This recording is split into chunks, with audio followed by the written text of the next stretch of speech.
my gold. Ain't no breeze gonna save my soul.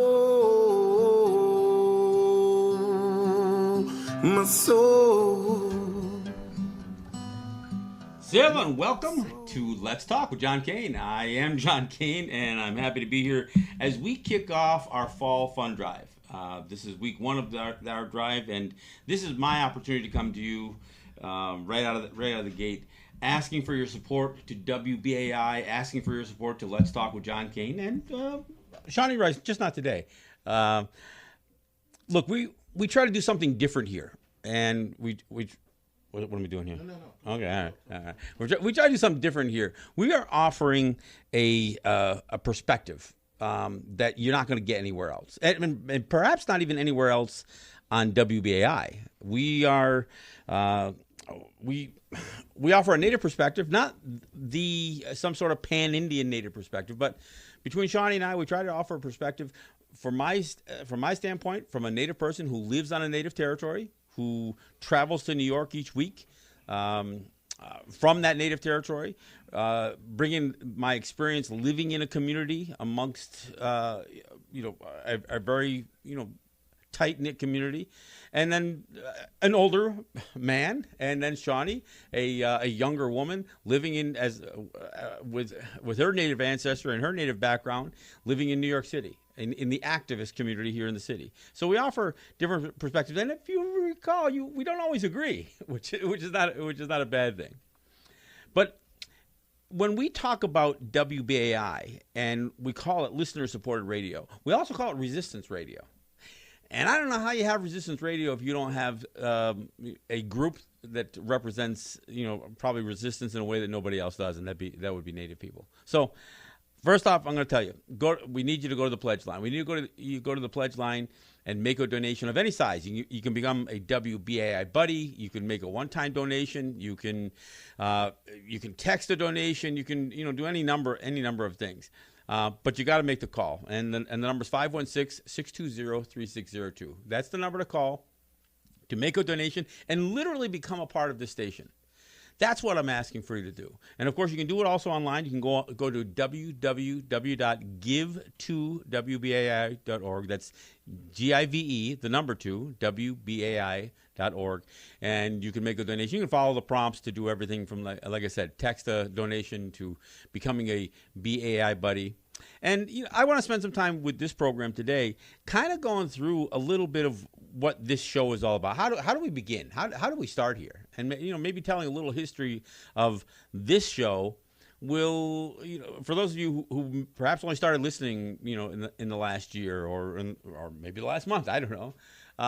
Maybe you're wondering, well, how did this guy get on the air? Well, because it's kind of a strange story, because I don't live here in New York. Most of the producers that come into studio, they're catching a train across town. Not me. I'm catching a train across the state. I jump on a train in Buffalo, New York, and I take an 8-hour train ride to get to New York to do the show. Now, if that sounds crazy, it really isn't. You have to understand that as a voice of Native people, and I do shows back home as well, but to do this show is my opportunity to come to New York and offer a Native perspective to the New York City radio market. Now, WBAI may not be dominating that market, but we're here, and we are an important part of the New York media market. We not only represent what some people call progressive radio, what we call progressive radio, and resistance radio, but the diversity that that is apparent with this station. Could not be more emphasized by the fact that I get to come here and do a show. So how did I get it started?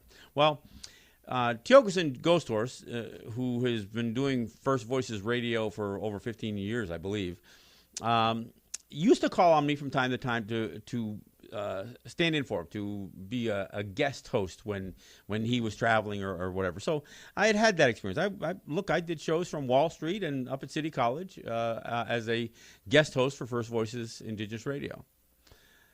But there came a time when Tiokasin needed to take an extended time off, so I was named the interim host of First Voices. And so I spent a year filling in for Tiogasin, and essentially doing a show that was somewhat different than what he did. You know, my again, as I said, there's no one Native perspective. There are, you know, a range of Native perspectives, and because I live on a Native territory most of the days of my life, except for when I take the trip to New York, I am connected every single day. My family's there. I've got 3 kids and 9 grandkids, and I'm an integral part of the community there.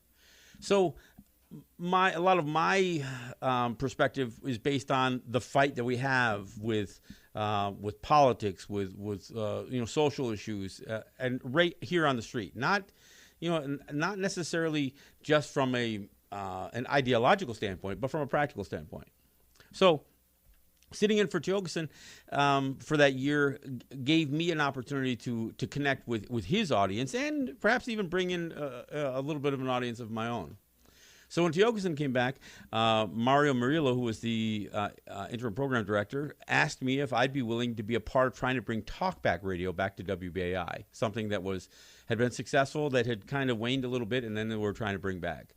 And I jumped at the opportunity. So for a good period of time, there was actually a 3-hour block of radio. We had Tiogasin, who came back to do First Voices Indigenous Radio, and then I was able to do a 2-hour talkback show, which I called Let's Talk with John Kane. And that's how I got started. Now we're in our 5th year of doing this show. So that's how we get to today. Now, in that time, we went from, and I got to tell you, the initial instructions I was given to do the show was pick a topic and try to narrow the conversations and allow the screeners to screen the calls so you don't get too far off topic. And I kind of said, wait a second here. Now I'm going to present a topic. I'm going to bring in a guest, and I'm going to present various things.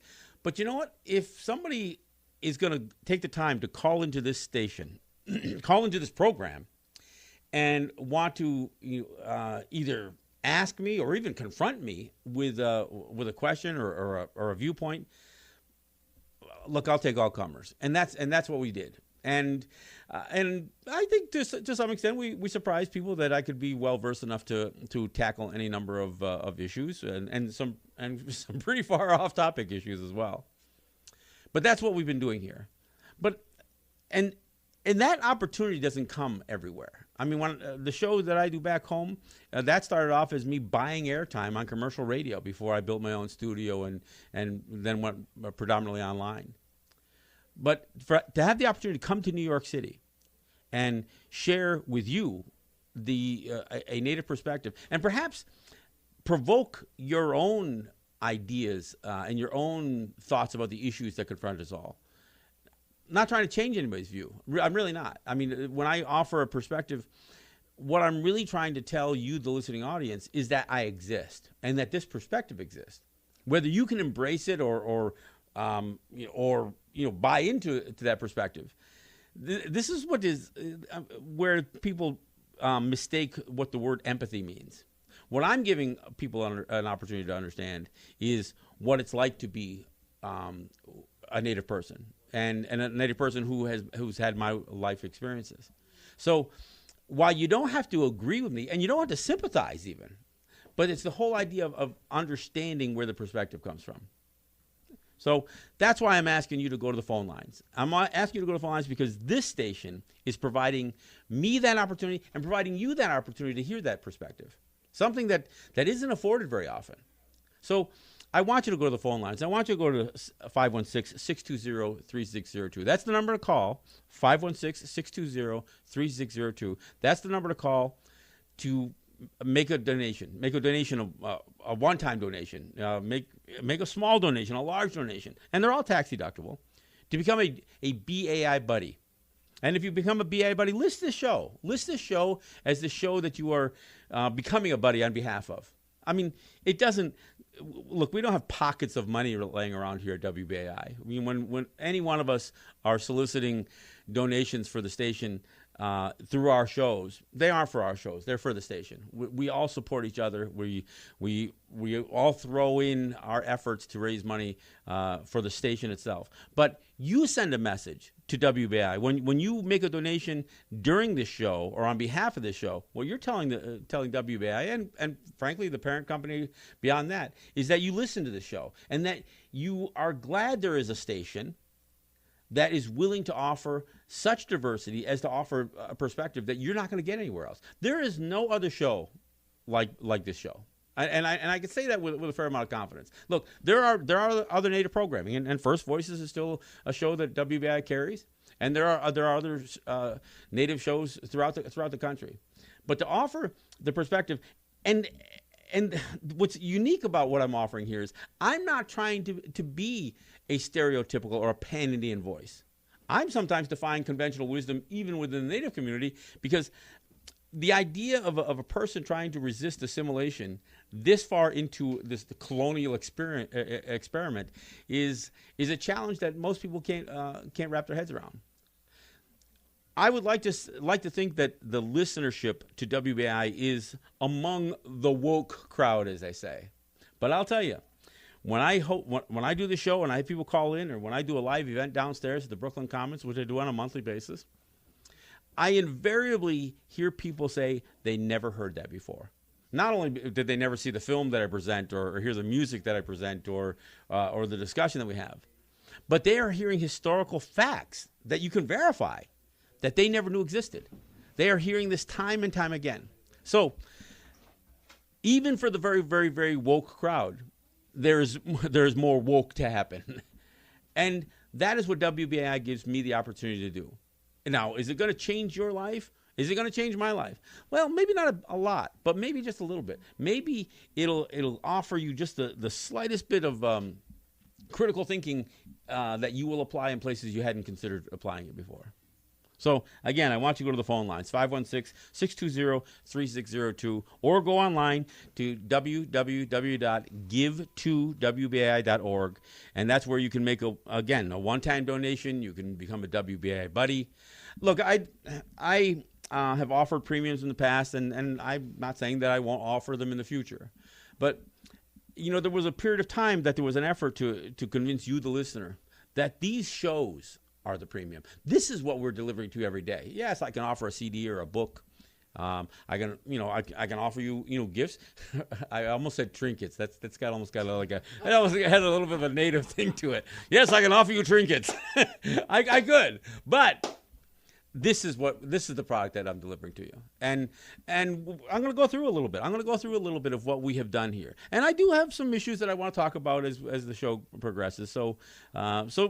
But you do have to bear with this station as we reach out to you, as we ask you to support this listener-supported station. So that's why I ask you to go to the phone lines.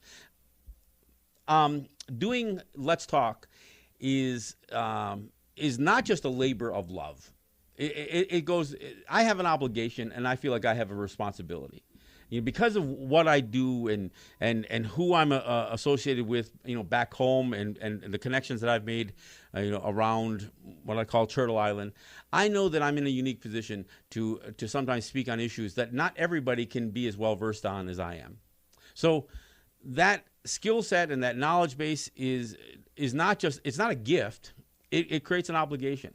So I feel like I have to come to New York. As long as I have the vehicle to do it, as long as WBAI permits me to come here and do a show, I don't feel like that I'm somehow doing something insane to make a trip to New York each week.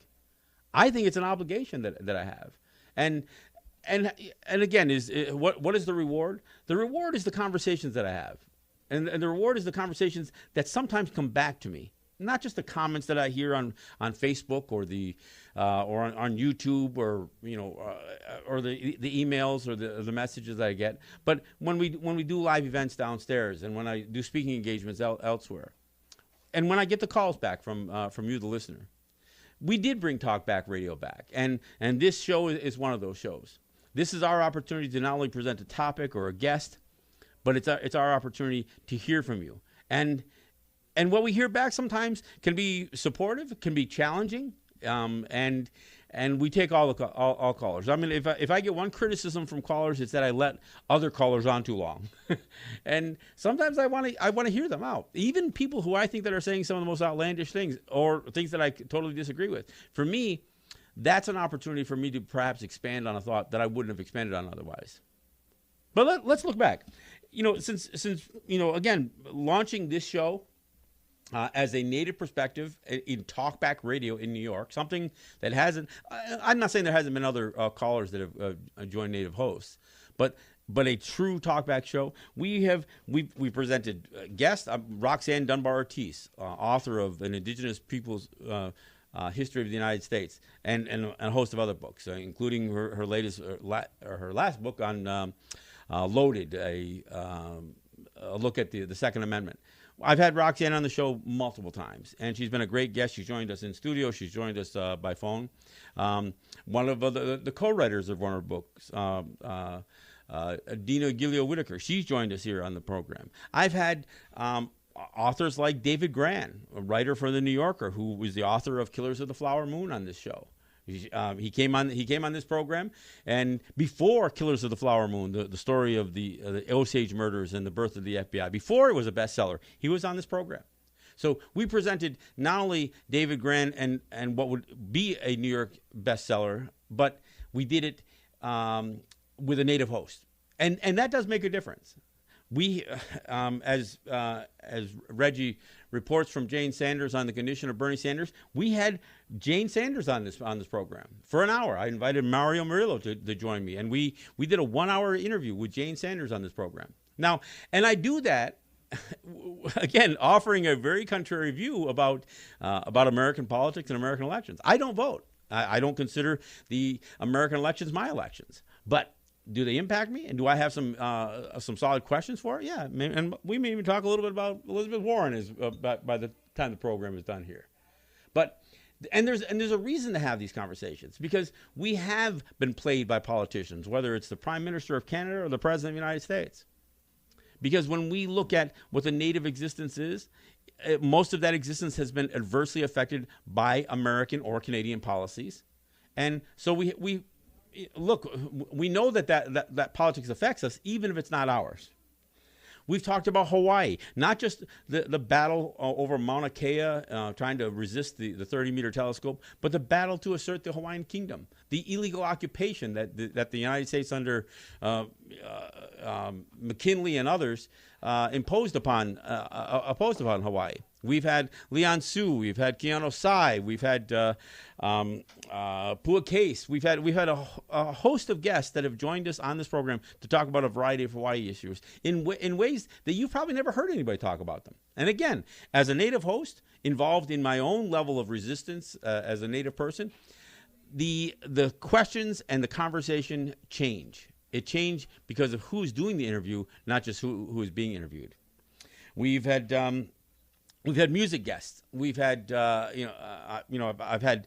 Not only do I feature a lot of Native music. Today we're featuring Logan Stats from Mohawk territory or from Six Nations territory in Ontario. Murray Porter is a frequent addition to this show. I've had John McLeod. I've had musicians play. I've had Jeff Doreen come in and sing Beatles tunes in Mohawk right here in the studio. And as the studio, and we are looking to move into an upgraded studio, we're going to have a better environment for bringing in musical guests and larger groups of people. So that's why we go to you. That's why we ask you to support this station. This station is a gem. We are in the middle of the FM dial in New York City. And frankly, there's no reason that we aren't reaching a wider audience. And so even as I ask you to donate to WBAI, I'm going to ask you something else. Talk about WBAI. Put the word out there. Let your word of mouth spread to other listeners. One of the efforts that we're really trying to push is to have younger people tune us in. And look, we understand that the media marketplace changes. That's why this show is not only streamed online through our website, WBAI.org, and broadcast on the FM dial at 99.5, but we take this show and we stream it on Facebook Live. And I bring a special camera in, and we stream every show here in New York, and it's streamed live on Facebook, and of course then it stays on Facebook. I take this show and I put it on YouTube. I take this show's audio and I put it on SoundCloud as a podcast. So we're trying to reach out with this show, and I know other producers do the same. But we try to present this show in a way that we can reach out to other people. And look, this show is not a call to action. Not so much. I mean, we make announcements and we talk about some of the issues that we feel strongly about. But we aren't coming to you every week asking you to do something. Except consider. That's what we're asking you to do. We're asking you to consider a perspective that you probably never heard before. So that's what Shawnee and I do here each week. We come in and we offer you music you've never heard before. We offer you guests you probably have never seen before. And maybe some of the guests that we offer up are guests that you will see after they've been here. So we try to prime the pump on a flow of information that you may not get anywhere else. But that is what WBAI provides me the opportunity to do each week. For me, this is an opportunity that WBAI gives me to reach you. So on this week and when we enter these fund drives, I ask something back. I ask you to make a contribution. You know, if you become a WBAI buddy, you make a small monthly contribution. You offer to do something like $5 a month, $10 a month. Look, if you've got it, then $100 a month. And if you do that, then you give us a sustaining income that allows us to continue to try to grow the station out, to improve things like our studio and our sound capabilities. And of course, the more of you that support this program and then promote this program on through your own networks allows us to reach more people. I make the trip, and I'll tell you, this morning I took a train. I caught a train at 4:30 in the morning out of the Exchange Street station in under a bunch of overpasses in Buffalo, New York. 8.5-hour train ride here, and I come in and I do the show, and then I'm either if I have something planned for tomorrow, which I don't usually try to schedule things, but if an opportunity arises, then I'll stay over. But for the most part, it's too late to catch a train back, so I catch a bus back. So I jump on a bus to go home. So I go through roughly 16, 17 hours of travel to do a 1-hour show here for you, and for me. I do it so I can educate you. And look, I do a show back home, and my show back home is about empowering my own people. We do it from the Seneca Nation territory of Cattaraugus. It's a different show that I do back home. Here, although, look, I have non-Native people who listen to my show back home, and I have Native people who listen to my show down here. But for the most part, what I attempt to do here is educate the non-Native public, and educate you to the perspectives that you never heard before. And that's why, when Shawnee and I are sitting here, we're oftentimes, trying to pick something apart in a way that's never been picked apart. Yeah, I'm one of the few people on radio who's going to tell you, hell no, I'm not going to vote in a U.S. election. This is progressive radio. Everybody's, the big effort to get out the vote and promote a candidate. Look, I have my opinions on which candidates are worse than others or better than others. But at the same time, as a person who lives on a Native territory, I don't advocate getting out the Native vote. I say, look, if you live in the city, by all means vote. But don't just vote. This is the point that I try to make. For anybody who thinks that performing that civic responsibility of casting a ballot every 2 years or every 4 years or however often you vote, that fulfills your civic responsibility, I say no. We all have more that we can do. We need to be more of a community, regardless of the size of that community. Whether it's 10 million in New York City or whether it's a couple of thousand on the Cattaraugus territory of the Seneca Nation. This is what we need to. This is the human experience that we seem to have been moving away from, because the more that we can just flick a switch or press a button, post a comment or hit a like on Facebook, the more we do that and we think that we accomplished something. That's what prevents us from doing more. That's the message that I offer here. And I'm not saying that I'm the only host that says that, but we are going to offer something that you probably haven't heard. Look, we do events downstairs at the Brooklyn Commons once a month, usually the last Thursday of every month.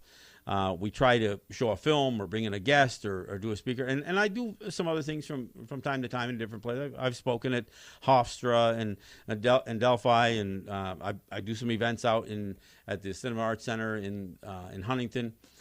I try to avail myself. In fact, one of the things that I had offered as a premium in the past was doing a speaking engagement where a donation to WBAI could be made, and that's something we can still work out beyond calling the pledge line for that. That's something you can reach out to me to do.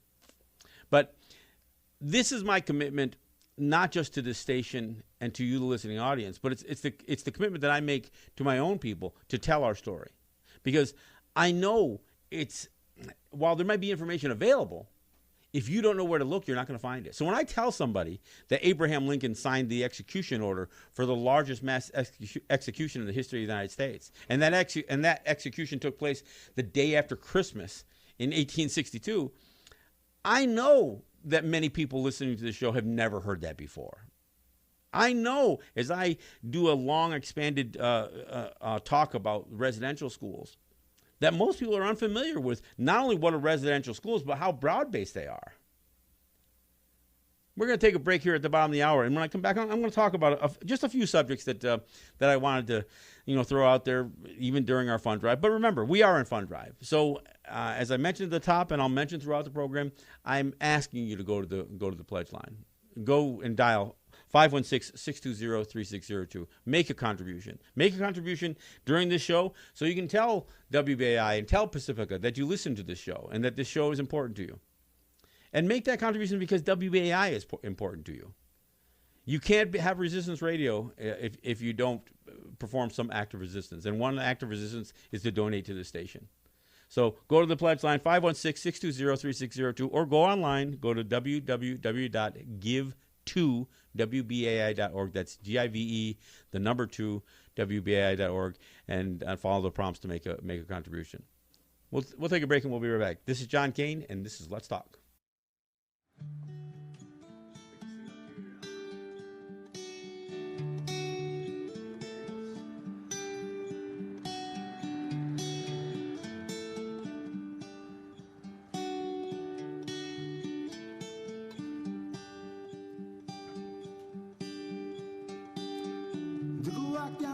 Street, my new suit, my acoustic guitar, counting the cracks in the sidewalk till I reach my favorite bar. Familiar faces, familiar places, familiar graces. Familiar faces, familiar places, familiar graces. What they say, graces. Took a walk down Wall Street where the billionaires smoke Cuban cigars, counting the souls in the sidewalk. No one knows who they are. Shattered faces, shattered places, shattered graces. Shattered faces, shattered places, shattered graces. What they say, graces. Whoa, oh, oh.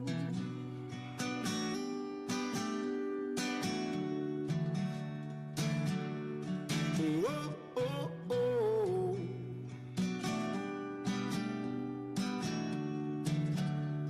I'm broken on my bills, I'm spending on my chain, I've done out the cheap fills, I do it all again.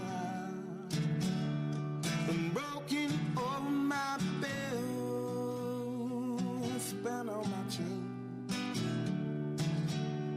and done out the cheap fill, and do it all again, again.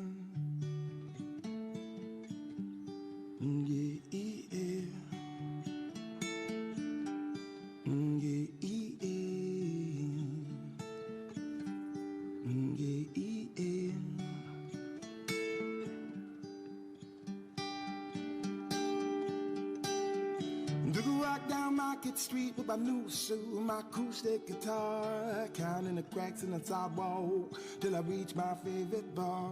Familiar faces, familiar places, familiar races. Familiar faces, familiar places, familiar graces. What you say grace is? To go out down our street where the billionaires smoke Cuban cigars, counting the souls in the sidewalk. No one knows who they are. Shadowed faces, shadowed places, shadowed graces. Shadowed faces, shadowed places, shadowed graces. What you say graces? Whoa, oh, oh.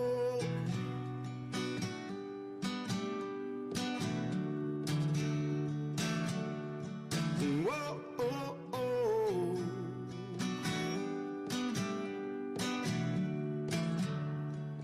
Broken on my bills, a smile on my chin. All right, that's a little bit of Logan Stats, and that's Logan, L-A-N-S-T-A-A-T-S. That's Logan Stats, and that's his CD, Goodbye Goldia. He won the New Artist of the Year award a few years ago back at the Native American Music Awards, something that I try to be a part of each year. My good friend Murray Porter is up for Male Artist of the Year in the Native American Music Awards this year for his stand-up CD, a CD that I play a lot of music from as well here, and that's part of what we do here. But let me I do have a couple of things I want to talk about. On Monday, the 30th of September, it was Orange Shirt Day. Now, Orange Shirt Day is a day that we advocate people wear orange to honor the survivors and those who didn't survive, but the victims of residential schools. And for those of you who are unfamiliar with residential schools, these are schools that the United States developed for the explicit purpose of assimilating Native people.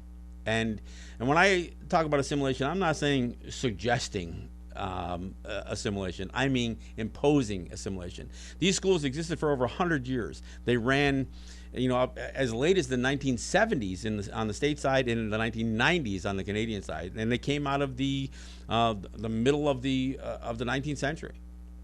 So these schools involved ripping kids from homes and putting them in schools, sometimes hundreds or thousands of miles away from their home, forbidding them to speak their language, cutting their hair off, oftentimes changing their names. If they didn't have acceptable names, if they had the gall to still have native names or names in their language, they'd be given good biblical names. Yeah, these schools were all run by churches.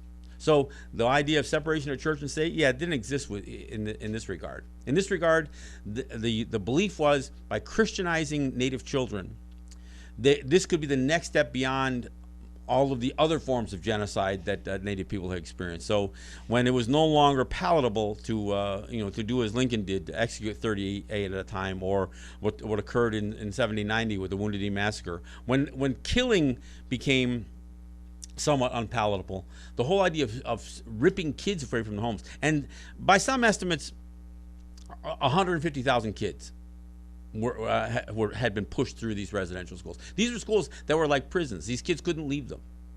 They were imprisoned in these schools, away from their families, sometimes separated even sibling from sibling.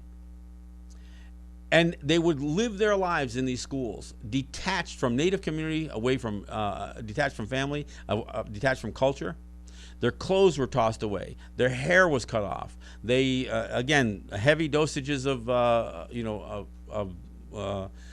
church of Bible and church Bible studies. This was an attempt to, in their own words, Henry Pratt, who was the brain trust for some of this, his slogan was, his motto was, "Kill the Indian, save the man." These schools did kill them. I mean, this wasn't a metaphor or just a metaphor to kill the Indian-ness or to strip away culture, which all by itself would still be genocide. But the loss of life at these things was phenomenal. Carlisle Indian School, one of the famous Indian schools, the one that people always try to credit with folks like Jim Thorpe and powerhouse football teams that could challenge the Ivy Leagues at their time. But Carlisle Indian School had a graveyard. They may have been responsible for the deaths of as many as 500. A Dartmouth student a couple of years ago did a study. While Carlisle Indian School admitted that there were as many as 250 deaths at that school during their 39-year run, this grad student from Dartmouth determined that it was closer to 500, and that didn't account for the multitude of kids that were sent home deathly ill, only to die at home because they realized what an encumbrance it was to have children die while they were still in their care. By some estimates, between 6,000 and 8,000 kids died in residential schools in the United States, and close to 5,000 on the Canadian side. At some point, some of these schools had reached mortality rates in the 50% range, primarily due to tuberculosis and the failure to quarantine or separate or treat kids who were sick. So, Kill the Indian, Save the Man was not just about culture. It was about depopulation. And if killing Native people wasn't enough, there was also a pervasive use of sterilization for the young women. So they could ensure that not only would these kids, if they did survive, they would not survive to propagate. That was the initiative that these schools were responsible for. And if you don't know about this, it's not entirely your fault. This is part of the history that is refused to be spoken of. Now, and what I do when I talk about residential schools, I have to pit it against this affinity for using Native mascots in schools. Because at the same time, children were being beaten, abused, sexually abused. I think some of the clergy sex scandal that exists today was born out of residential schools, and I think some of the facts bear that out. But while kids were being punished, tortured, beaten, killed, just for being Native at these schools, little white kids are being told, oh no, you can call yourself Redskins. You can put on your mom's makeup and call it war paint. You can beat on your oatmeal can and run around doing war hoops. In fact, we're going to let you call your football team Redskins and Warriors and Savages. So when I tell people that the mascot issue is offensive, it's not just offensive because of the racial slurs like Redskin that are used by these teams, but the whole practice of white kids getting not only being allowed, but encouraged and actually being funded to play Indian, while Native kids were being killed for being Native. So this is the dichotomy. This is what I try to talk about. And again, I know that there are many people who talk about the mascot issue. Donna Fan Boyle, one of my favorite callers, and she's been not just a caller but a guest on my show.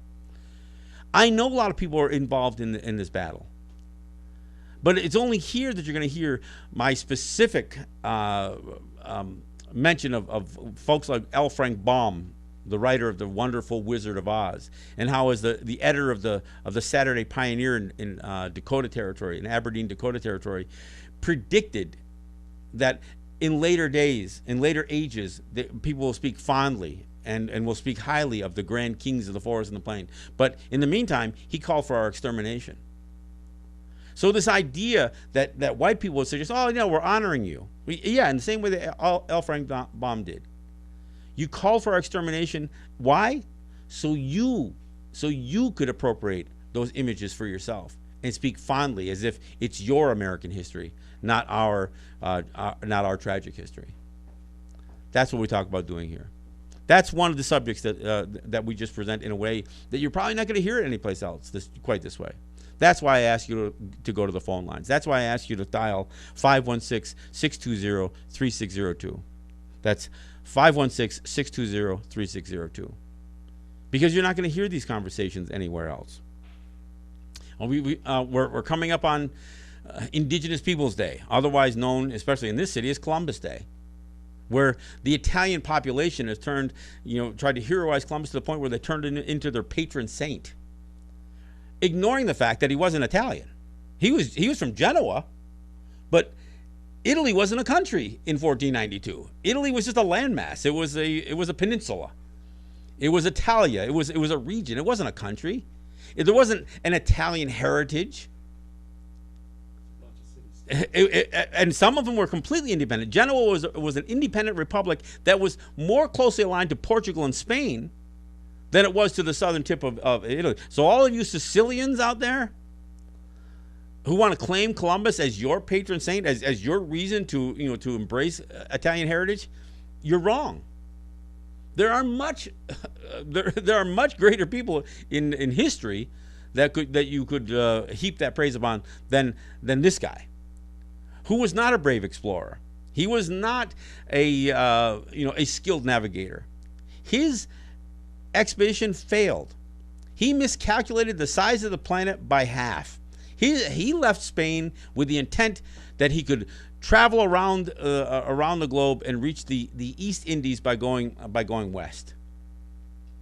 Nobody would support him except for Spain because they didn't believe his calculations, and they were wise not to because he was wrong. But because he didn't reach a trade route to the east, out of desperation, he relied almost solely on slavery, on enslaving the native people and brutalizing the native people to bring worth to his travels. He shipped native people back to Spain as slaves, including young girls. He boasted about some of these young girls bringing 100 castellanos by the dealers of the sex slave trade, and how they were looking for 9 and 10-year-olds. This is what Columbus wrote of. He talked about as the handsome features these people had, that they were so generous that they would be easily subjugated by 50 men. And subjugated they were. He enslaved them. He forced them to the point of exhaustion and death to work in gold mines, because that's what he was trying to get back for Spain.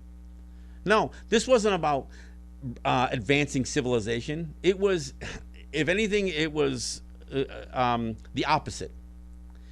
A bishop who was stationed in some of these settlements, but a man by the name of Bartolome de las Casas, wrote that he had never seen such humanity and that he trembled even writing about it. He offered probably the most solid and accurate indictment of what Columbus and those who would follow Columbus would be responsible for. He talked about how in some of those provinces, Columbus would order everybody 14 years and older to go out and fill a thimble with gold dust. And if they didn't bring it back in 3 months filled, they would have their hand or hands chopped off. And then they'd string that hand around their neck so they could wander and bleed to death with their hands slung around their neck. 10,000 Arawak died handless. 3 million Arawak would perish as within a 10-year period of time because of Columbus. That's not a hero. That's a marauding tyrant. So, and that's what we're going to offer here. This is the perspective. Look, and is this a counter narrative to what you've heard? Of course it is. But everything that I talk about can be substantiated, not just in books by the likes of Roxanne Dunbar Ortiz, the Indigenous Peoples' History of the United States, Howard Zinn's The People's History of the United States. You can go online. You can find direct copies of Columbus's journal and read of it. You can find the writings. In fact, Bartolome de las Casas wrote 2 books. You can find full copies of some of his writing. So that's not my perspective. That's not even a perspective. These are just the facts of of Columbus and his trips to what he didn't even know was the New World. This is another myth I got to bust.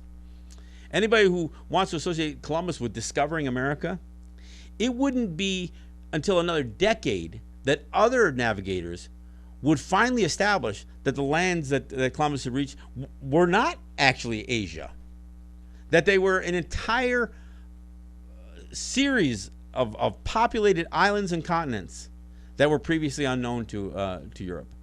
Columbus died believing that he had still reached the outermost eastern regions of the Indies. And yes, I got to say it. No, the people that he met were not Indians. And I don't care how much people want to stick with that name, it's still the wrong name. All right. So this is what we try to do here. This is what I try to bring. And look, is some of the stuff impassioned? Absolutely. Do I feel strongly about this stuff? I think it's important that people know this. So that's why I ask you to go to the phone lines to support this, not just perspective, but the facts and the historical data that I provide here.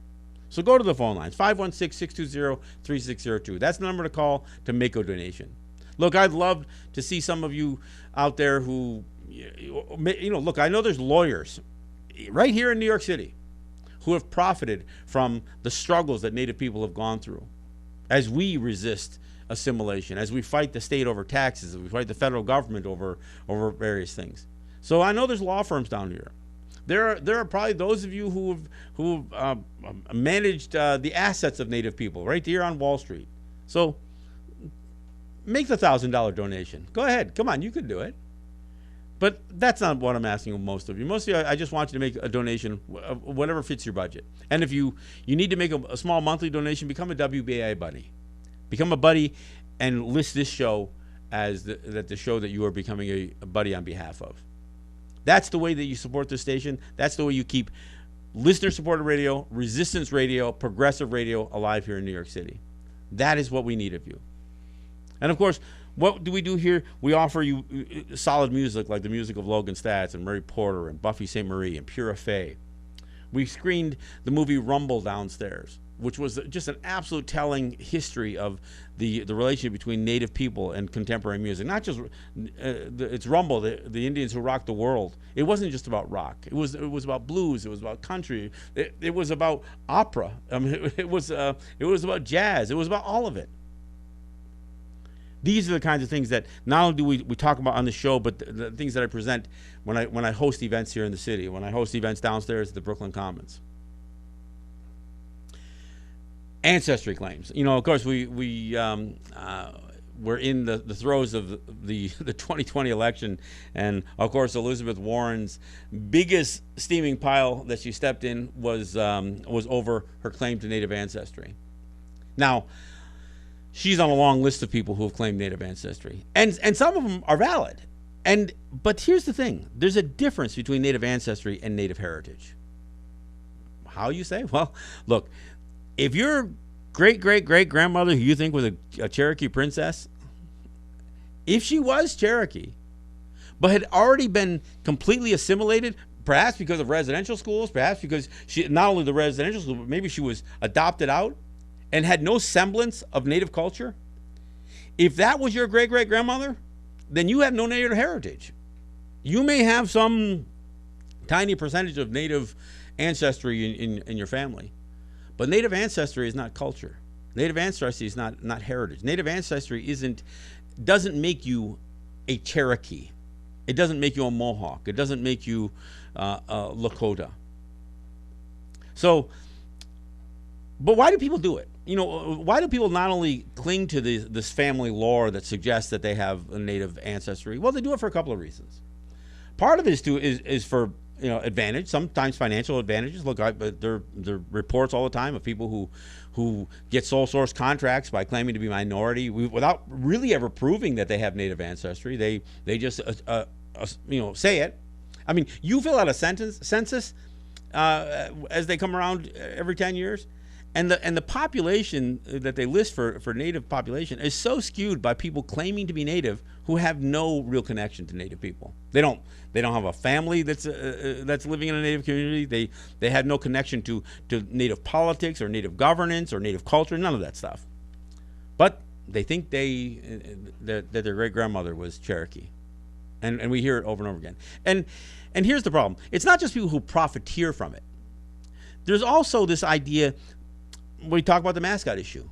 The voices that always seem to get a bunch of play are the ones who say, well, I'm Native too, and I support the use of mascots, or I'm a quarter of this, or I'm a 16th that, or 2/32 or something like that. I mean, whatever. I mean, the Daily Show did a great piece on it with Greg Deal, who was also a guest on the show, and a bunch of the guys, the 4092s, I mean, and did a great job where every one of these people, not a one of them looked even a lick close to being Native, claimed to be some awkward percentage of, and of course they were all Cherokee, and of course they all supported the Washington football team's name.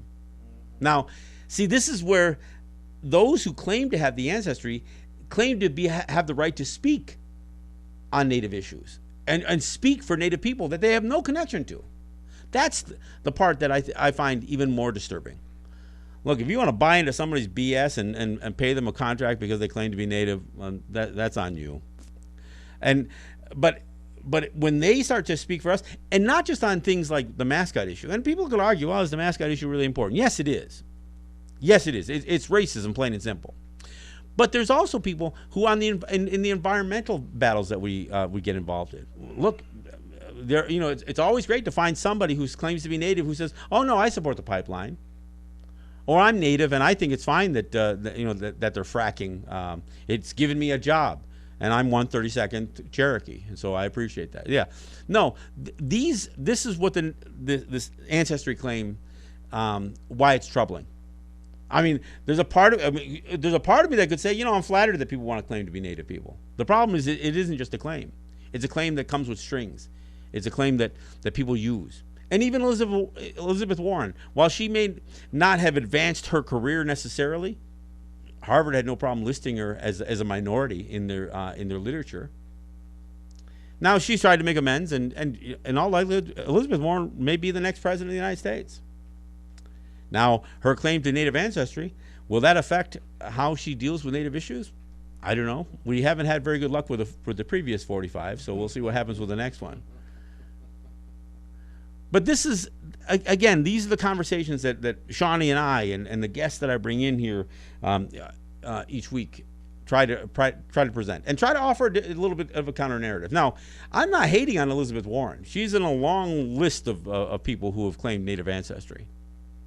Some more substantiated than others. I'm not a big fan of the DNA test thing. That's a whole other thing. But we have spirited conversations. When you guys call in and you want to talk about, even things that I've talked about in the past, like single source or single points of origin, for Native people on this continent. We get into that debate here. But at least this is a place that you can have that debate. There's almost no place else to have it. So this is what WBAI provides by allowing me to come onto your airwaves every week and offer Let's Talk with John Kane, one of WBAI's Talkback shows. That's what we try to do here, and we do that. Like I said, I take a 16-hour trip to do this show every week, and it's important to me to share my perspective with you, and I'm hoping that it's important to you to hear that. So I'm hoping it's important enough for you to go to the phone line. So I'm going to ask you one more time as we wind down the clock here and get ready for driving forces. I'm going to ask you to go to the phone lines. That's 516-620-3602. That's the number to call. Look, I'm not pitching a premium. I'm just pitching the program. So I'm asking you to go to the phone lines, 516-620-3602. I'm asking you to go to the website. Go to www.give2wbai.org. Make a donation of any size. Look, there's no such thing as too small a donation except for the ones that don't exist. So unless it's zero, it's not too small. So if you make a donation, we're grateful.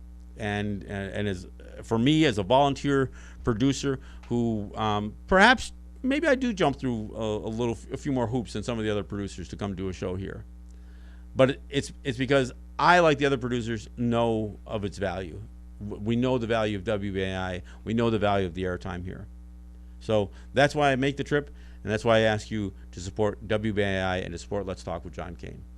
So I want to thank you for listening, and we'll see you soon. We'll be back. I'm not sure what the schedule is for next week, but you can count on great programming here at WBAI. Even as we get through the fund drive, you'll hear great programming, and we look forward to getting on the other side. This is John Kane, and this is Let's Talk.